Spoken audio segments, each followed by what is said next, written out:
Key South Sudan town of Bor recaptured from rebels. The strategic South Sudanese town of Bor has been recaptured from rebel forces, an army spokesman has said.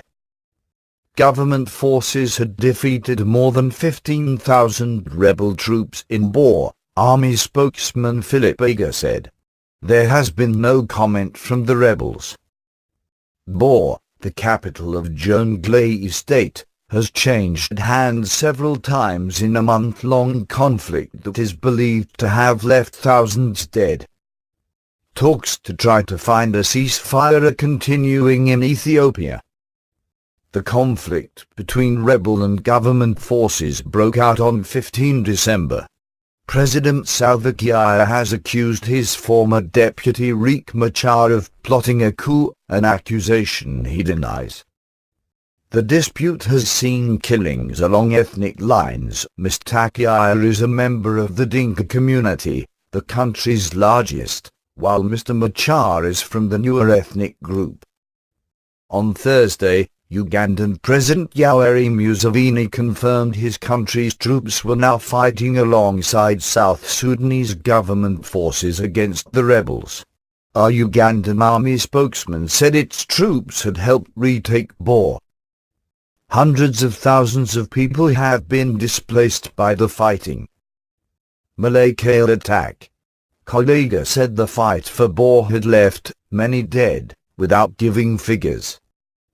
He said the victory had eliminated the psychological pressure of a rebel attack on the capital, Juba, 200 kilometers 130 miles south of Bor. Kolega also said the focus would now fall on the town of Malakale, still party-controlled by the rebels, with the government forces planning an imminent attack.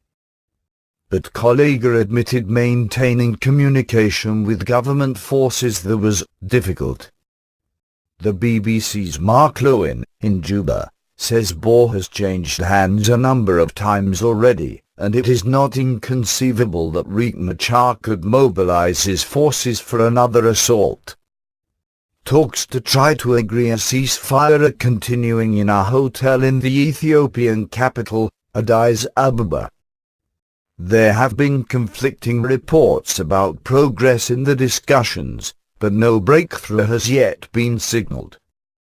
Our correspondent says it is widely believed that the talks have stalled because both sides are aiming for an upper hand in the fighting before real negotiations begin. The release of political detainees continues to be a key issue that must be resolved. On Friday, UN human rights fact-finder Ivan Simonovic told that Bor and Bentia, which have both changed hands a number of times, were now ghost towns. Mr. Simonovic said both government soldiers and rebels had committed atrocities. He said there had been reports of mass killings, extrajudicial killings, arbitrary detention, enforced disappearances, sexual violence, widespread destruction and looting of property and use of the children in conflict.